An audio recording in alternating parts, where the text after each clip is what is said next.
So, hey Cherry, I'm really pleased you could join me today, and I think this is going to be quite funny. But we are discussing on this podcast: is the fitness industry actually damaging your health? So, good subject, and I am looking forward to diving into this with you.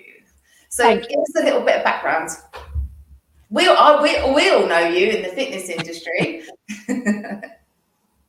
Only if you're an old person. I don't think the younger ones know me that much these days. So give us a little bit of background about yourself. Well, I was thinking about this. I've been teaching fitness for 44 years. So that's probably older than some personal trainers have ever walked the earth for 44 years. So I've been teaching fitness for 44 years, and I came as a youth. I used to run for Lancashire when I was really young. So I've always had a background in fitness. I wasn't the best academic person at school, but I was always the fastest, which was always gave me a little bit of benefit. So I think sometimes the road is just set out in front of you, and I think I was always meant to be in fitness. So then I became a gym instructor, and then I started competing with bodybuilding, and I've gone on to specialize in pregnancy and pelvic floor, and now I seem to specialize more in working with older clients. So it's so strange that I've gone from sort of writing books and doing DVDs on pregnancy and exercise, and now I'm sort of at the other end of doing more active older adults. And as well, I do deal a lot with inactive. I do a lot of chair-based work in my studio. So I now still teach fitness. I specifically focus on weight training. Like you, I recommend walking, and I've got my own studio and I've got my own training company. So it's taken me all those years to sort of get to this point now. So when we said about in the title about is the fitness and health industry actually damaging your health, I think we wanted to cover some of the sort of the misinformation that's possibly out there, because if we're looking like this podcast is basically aimed at midlife women, and I think even if it's just through Facebook and stuff, there is a lot of misinformation out there. So how do you feel this impacts women? I think we were talking about them just before, wasn't we, about kind of being vulnerable. So what's your take on it? Well, I really love the way, Jill, and I'm going to pinch that off you if you don't mind, of using the term midlife women, because I was extremely lucky that I didn't go through the menopause till I was 55.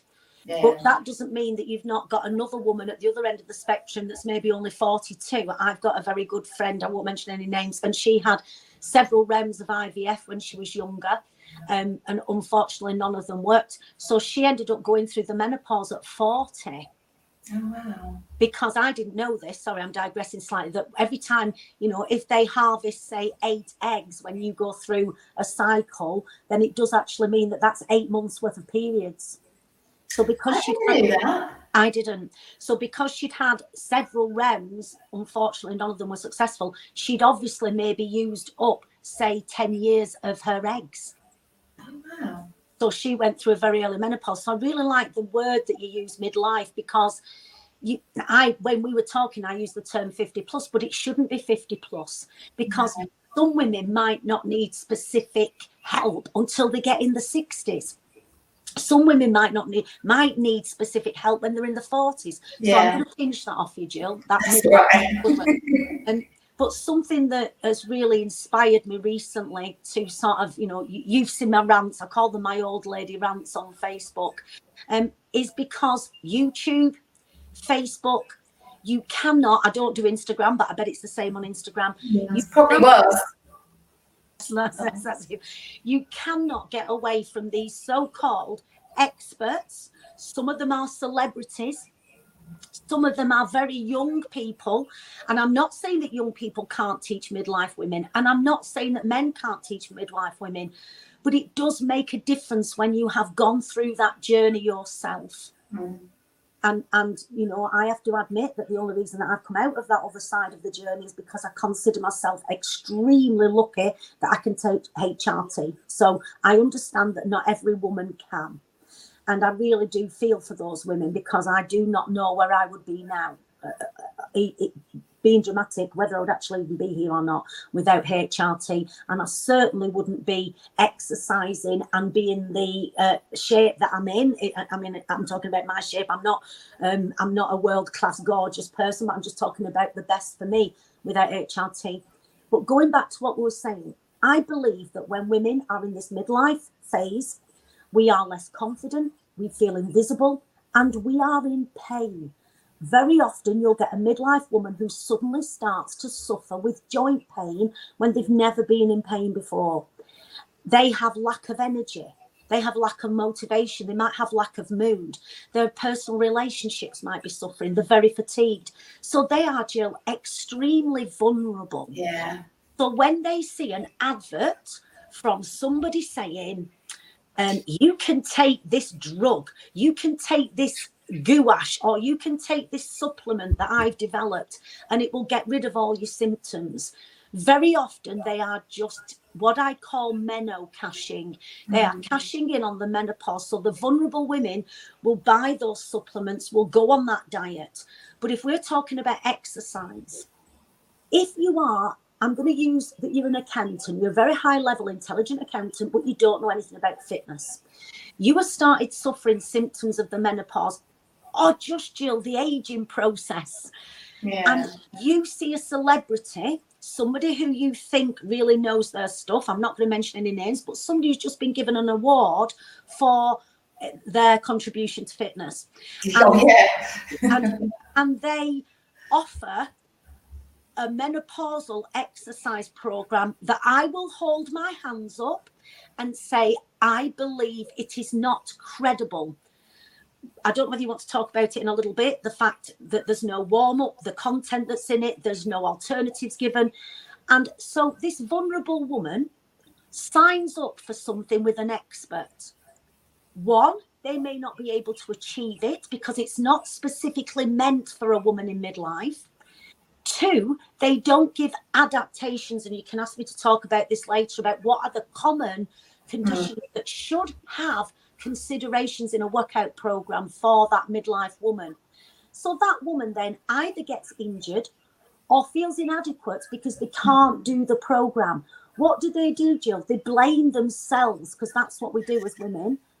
And they feel they were vulnerable, they joined up, they're unsuccessful, they become lower in their own self-esteem and they blame themselves.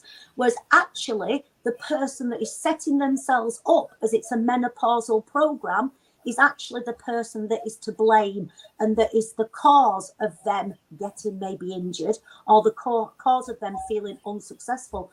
And they blame themselves, and very often it's not their fault. It's the program that isn't suitable. And that was sort of the next question, was like the role of the fitness influencer and the risks associated with this. As okay, we don't want to say unqualified advice, because as you said, they you know, a lot of these instructors may be qualified, but you know, it is going to leave a woman feeling downhearted or with a bad back, you know, especially if they are overweight. They, you know, the last thing, I mean, I don't, even like the couch to 5K, like, I'm not saying that's wrong, you know, it will work for some, it may not work for others, but for someone that's maybe gained that midlife weight and are having joint problems, maybe their posture's not great, maybe they are suffering with like shoulder pains, even just to do that, like, you just sort of think, no, that's really not the way to go. Like, they do need that continuous encouragement, but also more importantly, really, like even with the Joe Wicks stuff, it's a downloadable. There's no actually, Cherry, you're doing that wrong. Like you do, if you, so I suppose it's having maybe, I mean, obviously it is more expensive to have a personal trainer or to do something like where you're going to interact with someone, but surely when you outweigh the risks, it's got to be better in the long run, isn't it? I mean, I totally agree with you. And something that I do, Jill, we were talking about this, is that I started doing an online weight program I'm going to pinch that off you, for midlife women. And it really does worry me that I can't see people, but I try and do a Zoom induction to look at their basic technique. I do technique videos, but my hope is not that they stay with me forever. It would be very nice if they would, but that I will just give them the knowledge and the confidence to be able to then go into the gym and be able to apply some of the stuff that the good technique that they've learned with me. And what they'll learn with me is, if they have osteoporosis, what they should and they shouldn't do, so that when they do go into the gym, they've got an idea, oh, that machine looks a bit like the stuff that Cherry said I shouldn't do. Say for instance, the position of where your weights are, and if you do have osteoporosis, not having a bar at the back of your neck. There's different things that I hope that my classes will allow people to go on to doing other things. And I know you work very much more, if I live near you, Jill, I would come to see you. One, because I like the fact that somebody else is telling me what to do. And then also two, it makes me accountable. Yeah. And then three, when I'm doing it on my own, nobody ever looks at me. So I would really like somebody else to be able to look at me. But can we cover the common conditions now, or do you want to do that later? So, because the other questions that we were looking at was let's just debunk some of the information, like the extreme diets and exercises. And I think that is another thing that I do try and put that across, is you don't have to be in the gym every day. You don't have to reduce your calories so much to get zero body fat. Again, it's unsustainable for women in midlife anyway, but it's just such the wrong road to go down. I mean, I get sometimes that people want to go on holiday, so they want to go a bit crazy for that 2-week holiday or whatever, but so they're the little things that get my goat. So what about you? I must admit, I don't really tend to be an expert on nutrition or in any way, shape or form. But I do think that we have to look at the fact that as women do age, and indeed as men, we need to look at our diet in terms of health, not in terms of thinness. And I think and particularly the things that I see you talking about, because I don't cover diet, is that, and one of the reasons I don't cover diet is because I don't want my programs to be about weight loss. My program's about feeling healthier and feeling stronger and building your bones, because I work a lot with osteoporotic women. I would say that in the classes that I teach during the day, Jill, we have over 350 women. Over 350 people a week coming through our doors. I don't teach them all myself, can I just say that? But I've asked my teachers, our team, and very often during the day, there is not one class that doesn't have one woman with osteoporosis. That's the truth. At night, not the same. At night, we get a younger clientele. They don't tend to have classes with no people with osteoporosis. But during the day, there isn't one class that we do. And that's with over hundreds of people who that we don't have at least one person with osteoporosis. So I think some of the myths out there are that if you are, say, let's just choose the word over 50, and maybe you're menopausal or postmenopausal, that every exercise is suitable, because I see, again, on YouTube, abdominal work for menopausal clients. So we have to look at the fact that after you get 50, between 1 in 3 and 1 in 4 women might have osteoporosis and definitely osteopenia. So why are we giving them exercises in an abdominal workout for menopausal women that doesn't even include something basic like osteoporosis, or even worse, vaginal prolapse? Yes. So in my sessions, I go, okay, this is phase 1 of this abdominal exercise. If you have osteoporosis or you have a vaginal prolapse, you stay with this phase of the movement. And it's not hard, is it, Jill, as a teacher, to give an alternative? It's not hard. And it's your job, isn't it? It's what we were trained to do, isn't it? But unfortunately, Jill, people are not trained like that anymore. The standard of basic qualifications is so poor. I agree. I completely agree. And I think I don't like to swear, but I think some of the instructors that are coming through the system are a complete shit show. It's an Instagram. It's an Instagram social media shit show. It's just so sad, Jill, and it's something that I fight against all the time, because I stopped running basic level 3 Pilates courses because I just felt that the whole system is just designed to pass people. So if I can say to you that if you train through lots of educational organisations that are government funded, if people don't pass, the colleges very often don't get paid or draw down less funding. So I know that Lincoln's within the education system, and it's very worrying that sometimes people get passed that really, if they were in a private sector, might not have got past. But there is so much competition for people to do basic training courses. And if you hear that a course fails people because the standard's high, but you hear that another course is cheap and quick and it passes you, which one are you going to sign up for? And so just doing a qualification doesn't actually mean that there's a particularly good standard. My daughter did a basic level 2 exercise to music course several years ago. And when I was talking to her about contraindicated exercises, you said earlier on you felt that you were a little bit old-fashioned. And so when I said, did they talk about contraindicated exercises? And she said, I don't know what you mean. So I said, well, things like bent over toe touches, if they're not done well, and most people can't do them well, it's really severe for your back. Double leg raises, I don't ever teach them unless I was teaching a professional footballer. There is no need. I could do a whole podcast with you on why a double leg raise, particularly for, I would say, most women, particularly women who've had babies, should not be performed, particularly if you're dealing with midlife women. I would say to any of you, you know, if you go to somebody who's an exercise specialist and they give you a double leg raise, I would question their credentials. But Ferry said to me it wasn't covered on her course. So contraindicated exercises weren't covered on her course. And I think it's because there's this feeling of, you know, nothing's wrong. But if you're just a level 2 instructor starting out in your career and you don't know that an exercise has more risks than benefits, you're not making an educated choice when you give that to a client. So surely on the basic training, honestly, Jill, when you did your courses, they would have talked about exercises that had more risks than benefits, wouldn't they? Definitely. And I think what astounded me, you know, that sometimes these people come through these courses and at the end of it, they still wouldn't even be able to write a program for someone, like, because they've not actually got the knowledge, or they don't know how to base a program around someone. Like, I always think that training fit people is easy. Right?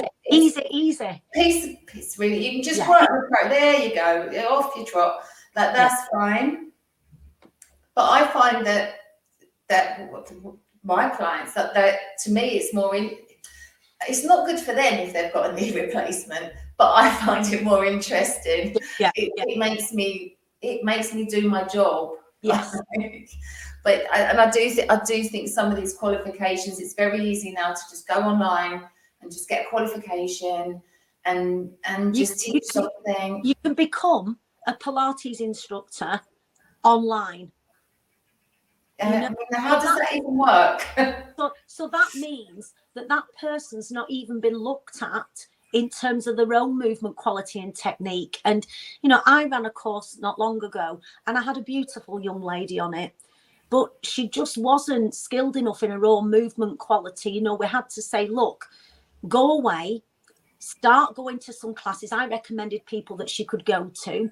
And I said, because she'd been doing Pilates online and her movement technique and her just control was so poor, she couldn't have possibly passed her exams in terms of her own technique. So I don't understand how they can pass people online when they can't actually, okay, they send in a video of them teaching, but that's of them teaching, not of them performing. And I'm not saying, Jill, you know, I can't do a heavy clean and press anymore because my knees and hips won't take it. I've got arthritis.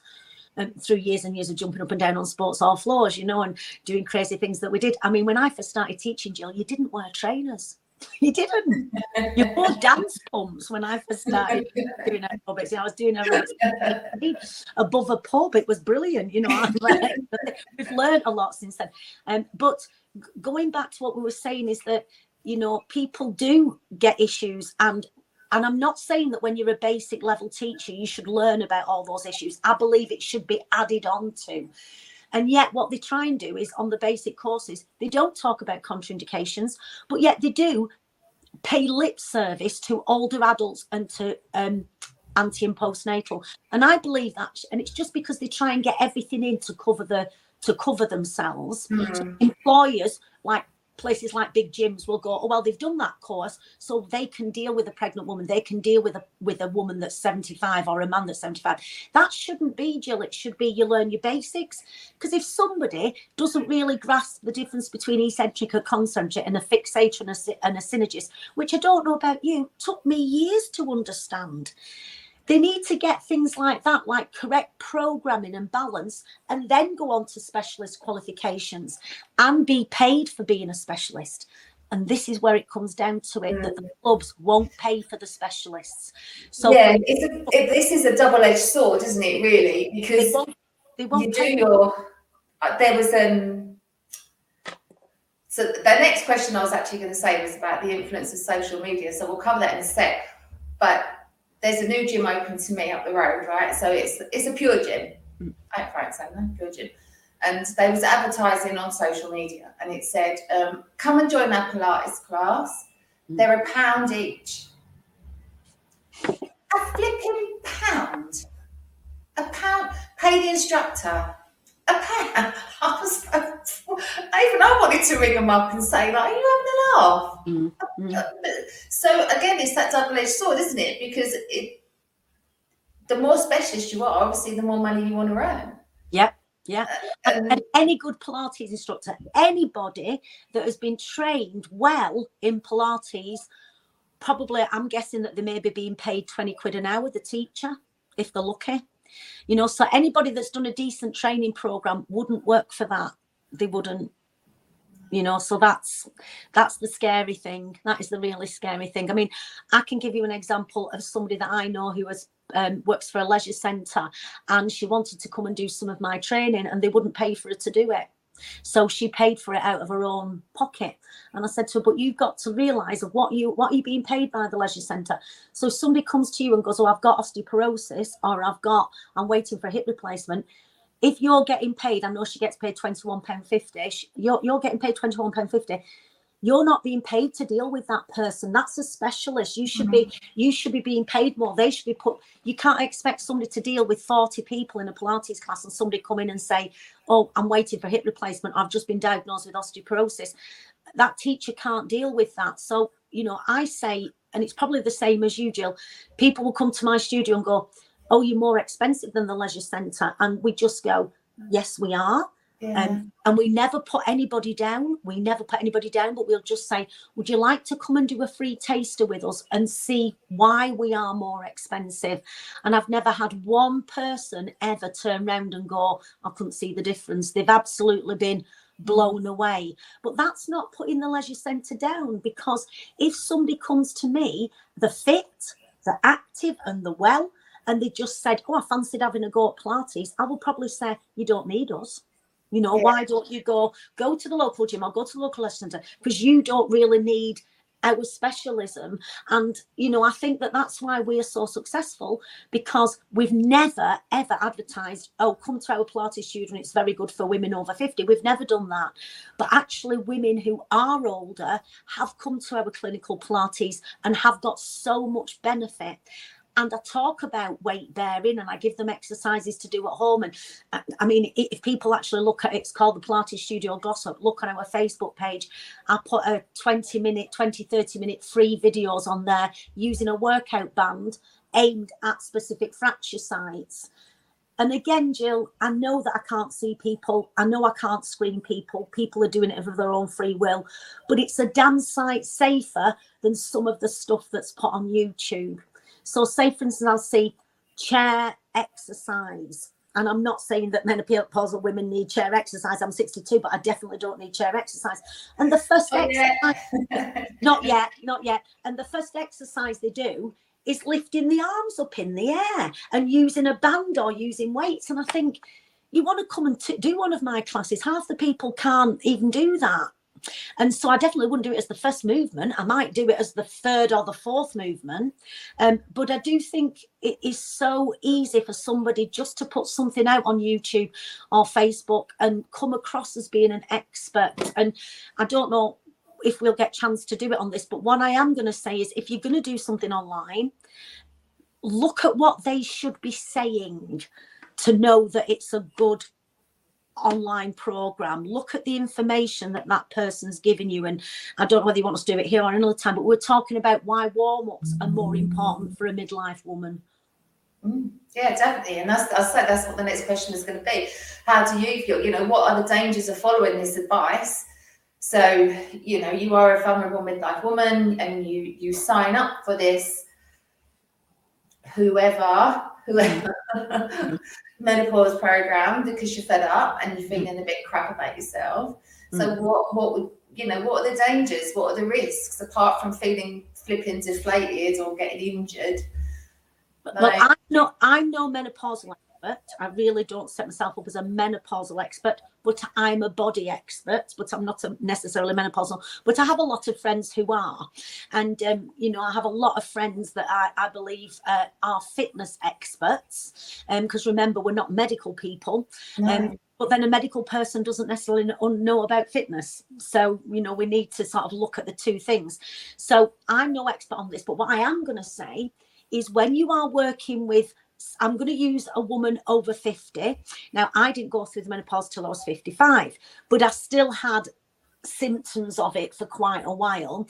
So I would say, if you're going to work with somebody who's doing a menopausal online course, it's different than them coming to you. Because if I came to you and I said, I'm 62, Jill, I don't have osteoporosis and I don't have osteopenia. If I do, I want my money back, because I've always been a bit chubby. I'm quite light for me at the moment, and I have been for quite a while. But, I've always been chubby. I've always been a little bit overweight. I've always weight trained, as a competitive bodybuilder. And I've always exercised and not overly exercised. So if I get osteoporosis, I do want my money back. I'm lucky. Steroids, I've never had an eating disorder, and I've never had chemotherapy. I've never had medication that might give it to me. I'm very lucky. So you wouldn't need to adapt for me with osteoporosis. But if you sign up for one of these online programs, they don't even screen you. So they should be then saying, if you have osteoporosis, you do it this way. So for instance, this person that we are talking about, and I have pictures because I'm so obsessed. I've actually watched the video, taken screenshots. And is that what is one of the most important things, Jill, you should teach to anybody when you are weight training? It's lifting technique, isn't it? I've seen the picture, yeah. It's pretty shocking. And all the way through his 30-minute video, so I am going to say his 30-minute video, he never once picks his weights up correctly. In fact, he picks his weights up that if I was 62 as I am and I had osteoporosis and I picked heavy weights up the way that he did, I would be highly likely to get a crush fracture. If I didn't get it just on the one day, after doing it for several weeks, there's every chance I could get a crush fracture. Now, I'm taking a pause, because if you get a crush fracture, it's sort of almost the end of the line. Right. And that can really limit somebody's life. It can really limit somebody's life. I think it is the whole social media thing, isn't it? Because they've built such a platform. And I mean, he is not the only one. Oh, no, you can just go onto YouTube. I've actually got a library on my phone of exercises that I keep taking pictures of. Sorry, I'm interrupting you, and I'll go back to the conditions again. That there was a lady, very nice, she was saying some really nice things about menopause, but then she showed a plyometric jump, right? Now, I'm not saying that women that are older can't do plyometric jumping. I was doing plyometric jumping until be about 58, and then my arthritis has just said I can't. But she never mentioned, if you piss in your pants, this is not a good idea.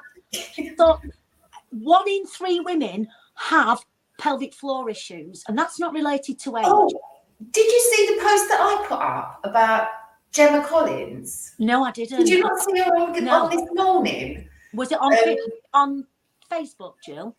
I snapshotted it and I put it up on, because it was about the pelvic floor, and it said it came up at the bottom, and I just screenshotted it, and it said she pissed herself basically.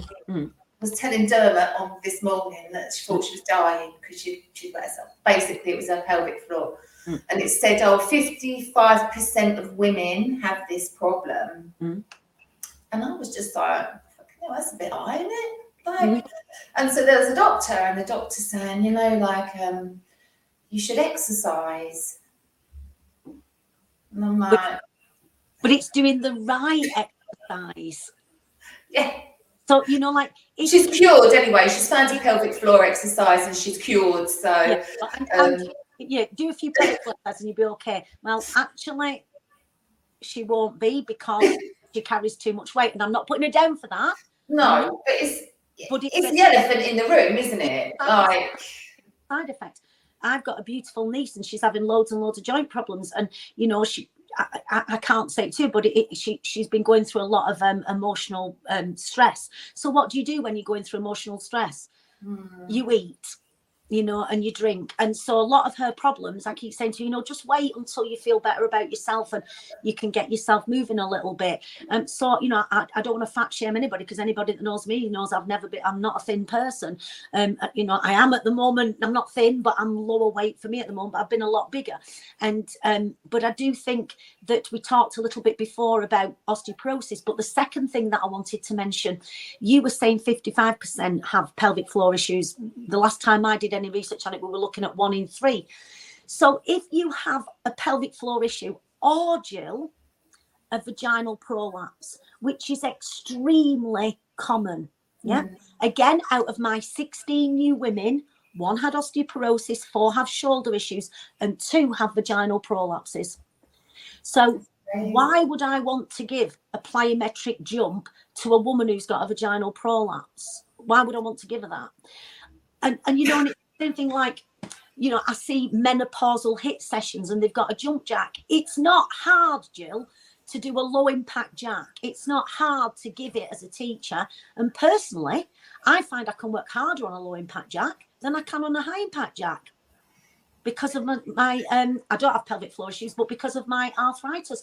So why would you give something to somebody that is consistently making them pee the pants? Because if it's consistently making them pee the pants, it's making their pelvic floor symptoms worse and worse. So if they've got a grade 2 vaginal prolapse and you consistently give them wide squats without asking them if it's causing them any issues, you give them plyometric training without asking them if it's causing them any issues, you give them jump jacks without asking them if it's causing them any issues, so they think you're the expert, they do those exercises, and hey ho, the grade 2 vaginal prolapse turns into a grade 4. But again, if it's a social media influencer, these people are just 9 times out of 10 just dishing out programs anyway. There is no interaction, is there? They're like, have you followed that blah blah's program, or get shredded in 10 weeks or whatever? There's not that interaction anyway. So I suppose maybe to kind of wrap this up a little bit, because it's like the last bit was just how can the fitness industry, in your opinion, support midlife women better?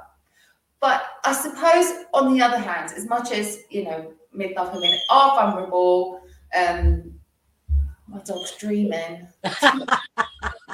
So we dream up. At least it's not trumping like it was doing the other day. What? It was trumping the other day. You were doing something. The dog was trumping in the back. That's the little one. This is the big one. But maybe midlife women need to do their due diligence. I just have to pronounce that. Due diligence. Research. Let's say research. But and if something sounds too good to be true, then there's a big there's a high possibility that it is too good to be true, and they do need to do, especially more so if they have any of, or think they've got any of those problems. So what's your opinion on that? Well, it's so difficult, Jill, to find specific research. I know you've got some research that you can give people access to and things, but what I would like to say is it's going to be so difficult for you to make an educated decision without spending hours and hours and hours. So if you are following somebody that you think is doing a menopausal program, going back to what we were saying before, they should give adaptations for osteoporosis if they haven't been able to screen you.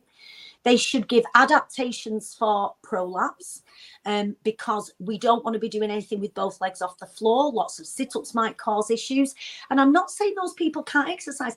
I can exercise somebody's abdominals so that they cry without making it dangerous for a vaginal prolapse or pelvic floor issues. So osteoporosis, prolapse, pelvic floor issues, arthritis. You know, Jill, that women that are going through the menopause or have gone through the menopause who can't take HRT, or even if they can, sometimes will really suffer with joint arthritis. Let me just look at my list.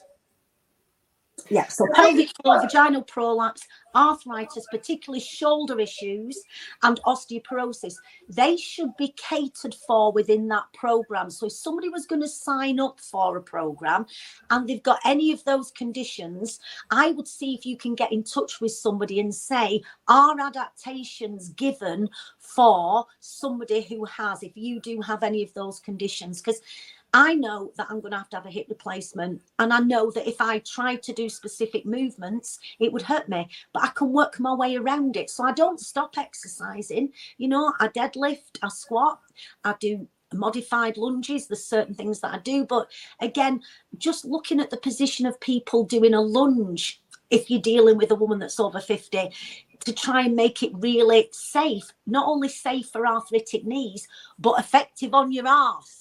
Whereas there's lots of ways of doing lunges that could really, don't work people's glutes, and we need really strong glutes and glute med to support our spine, our sacroiliac joint, our hips and our knees, particularly as we age.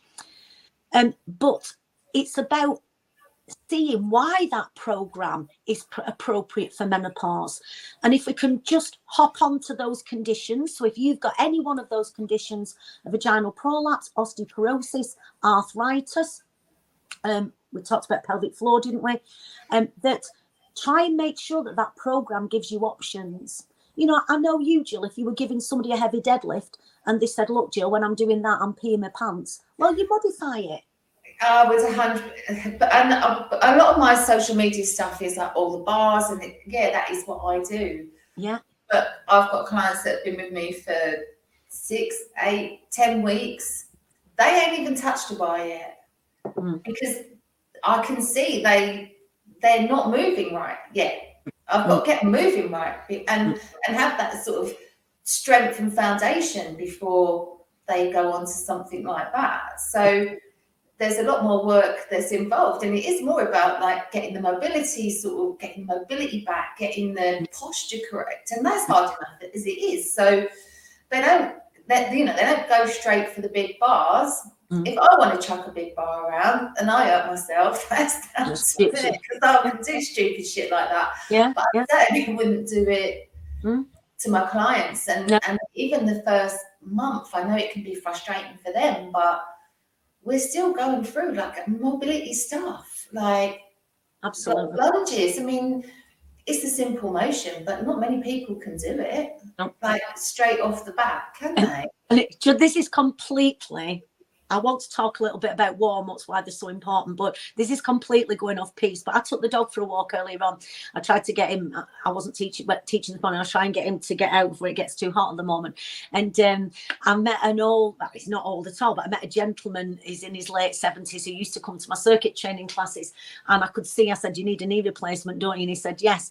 And he's been going to the guy who will probably give him a knee replacement, and I said, are you doing any exercises? Because he was super fit, this guy, runner, did circuits, big mountain climber and everything.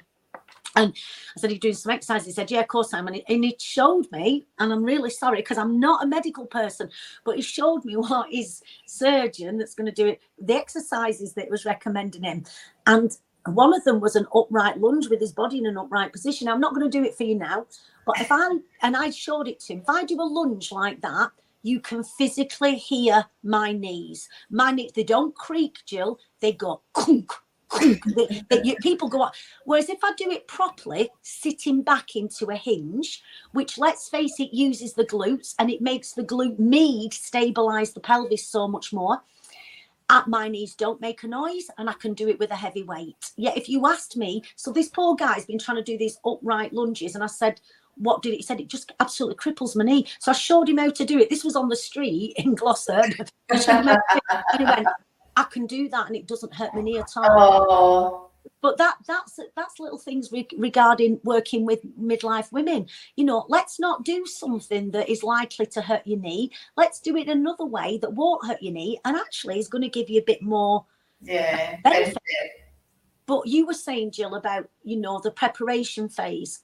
And I would honestly go, when you're looking at something that's on the internet or whatever, have a look at the first few exercises that they do. Because even, Jill, I'm not saying that because, you know, some ladies in my group are 78, the fit 78-year-olds, but I would never start them off by doing a full shoulder circle. You know, I would start them off doing some good mobility and some pulse raising activities before. And then another thing that I saw on the internet, a warm up for menopausal women, went first into shoulders, then went in. Well, if you've got an osteoporotic woman, you really shouldn't be doing windmill side bends. You really shouldn't if you've got an osteoporotic woman. And then went into bent over toe touches, which is like, but also as well, Jill, I ask people to look at the program that's on offer and see what's the difference in that to just watching a program just for women and weight training. What's the difference? Yes. There should be a difference in what the instructor is saying. But there's not a lot of the time. And I think this goes back to like the meno cash-in, because women are vulnerable. Mm-hmm. And then, you know, it is that kind of, I suppose, it's a bandwagon, isn't it? It's a bandwagon. At the end of the day, it's a bandwagon to jump on. And I've got to say that the gorgeous Helen Carpenter Waters, I nicked the Meno Cashing title off her. Great title. What I do want to say, Jill, and I think it's important that we say it in this interview, is that warm up is important. But when you are dealing with a midlife woman, or even a midlife man, to be perfectly honest, we should be paying attention to warm up. And I don't mean that you've got to do it for hours, but just the basics of warming up the shoulder, getting some cuff rotation in there. Do you know, I said to everybody, you know, when you go in the gym, as you're going in the gym, let's do some cuff rotations just as you're getting yourself set up, get a band, do some work. But about just applying the basic principles of mobilizing the joints. Because as we age, and particularly with women, lack of estrogen means that the joints, particularly the shoulder joint, as well as everything else, but particularly the shoulder joint, because there is so much ligamentous tissue around there, ligaments, tendons that rely upon estrogen, and they are not the same when we have a drop in estrogen. So therefore, the shoulder needs to be warmed up better than it would be if you were warming up a 35-year-old. And one of these celebrities that's on YouTube, Menopausal Workout for Women, he does a 30-minute workout. He shows extremely poor lifting technique, which for somebody with osteoporosis, or even, Jill, if you didn't have osteoporosis, you don't want a bad back, do you? No. And if you're a beginner and you're overweight, regardless of your age, you know, it's neither here nor there, really, is it? Exactly. You know, it doesn't make it. It should be for anybody, but you know, somebody might get a bad back. A bad back can get better, but a menopausal, any sort of crush fracture, that's not the same. It's not that easy. It doesn't. You know, we're in trouble then. And once you've got one, you're more likely to get others. Anyway, that's the whole other thing. But warm up is so important. And this particular person, not only does he do pole lifting technique, not only does he get people on and off the floor, which would be inappropriate if you had a vaginal prolapse or osteoporosis, but he does no warm up whatsoever, none. Now, I understand, Jill, that as a promotional video, it might be a bit boring if I was to stand there and do a few shoulder Yeah, rubs. for sure. I know that might be boring for somebody to watch, but surely, Jill, sorry, interrupting you, you'd go, I'm not doing a warm-up for the purpose of this video, but it is so important that you warm up before you do this. Yeah, I have a library of warm-ups. Yes. I mean, in all fairness, they might do that when you sign up for their program. They might do that. But actually on YouTube, they do not. And it doesn't even mention it. And I think, why not? How long does it take? Let's count it. Hi, guys. This is the main part of the workout. I'm not including a warm-up phase today, but it's really important before you join me in this workout, particularly if you are menopausal, that you do a 3 to 5 minute warm-up before you start this program. But I think we need to wrap this up because me and you'll be talking all day. And that's what I said to Helen. I said, the stuff that's being put out there is no different to the stuff that is being aimed at the younger generation, not the younger generation, but like when they were doing just, here's your today's workout and this is for everybody, right? Mm. Oh, now this is a menopause workout, but it's the same workout. Mm. And there's nothing else being taken into consideration. Mm. There's nothing, the stress, as you say, the osteoporosis, all those different things. It's different. And the people that are jumping on the bandwagon are not appreciating or educated to know that actually it's not the same. It's not the same. It's not just a workout. It's not just chucking dumbbells around. It's a bit more than that. And I think the most important thing that we've said, both in the conversation we had before and now, is that you've got this woman that might be feeling quite vulnerable about herself.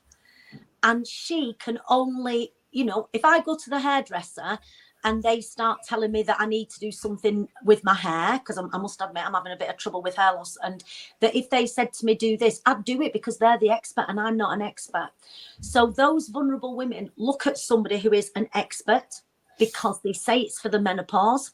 And actually, I believe that those people are setting up vulnerable women to fail. They're setting them up to fail, to feel inadequate because they couldn't do it. And actually, it's not their fault. So I think that I would like to sum that up as it's this setting people up to fail when that person was only doing what they thought was good by signing up for something that was supposedly for women of a certain age. But to finish it off anyway, there is the expertise out there, and people need to do their research basically, and sort of maybe come away from the social media hype and actually look for a few experts in the field. And I mean, I honestly mean this, Jill. If I live nearer to you, I would go to you because I know that you're particularly interested in weights, and I just find it something that works for me these days. Maybe it's because of my past, but I find that works for me. I do far less cardio than I ever used to do. I do a lot of walking instead of the jumping around, and I find that lifting weights has just given me, I've gone back into it and it's just given me, well, can I put it like this? 3 or 4 months ago, I would have not sat without my top on. There is no way I would have sat without my top on. So that's good though. It's good. So that's all down to weights. And I think that if somebody looks at working with somebody, even if you can't work with you, like just doing a course with you to be able to set them on the right lines. Well, I think as well, we both are within this industry. We love our clients and we just want to give them the best, don't we? And look after them. And I think that's why maybe we feel so passionate about people that come along and you kind of want to go, no, don't do that. I mean, it just makes me very upset to the point that, I had to stop going to the gym, Jill, because it was making me mentally unwell because of seeing the stuff that lots of trainers were giving to women of a certain age, it was really upsetting me. Just change me on now. But I'm going to sign off because wait there. The fed up.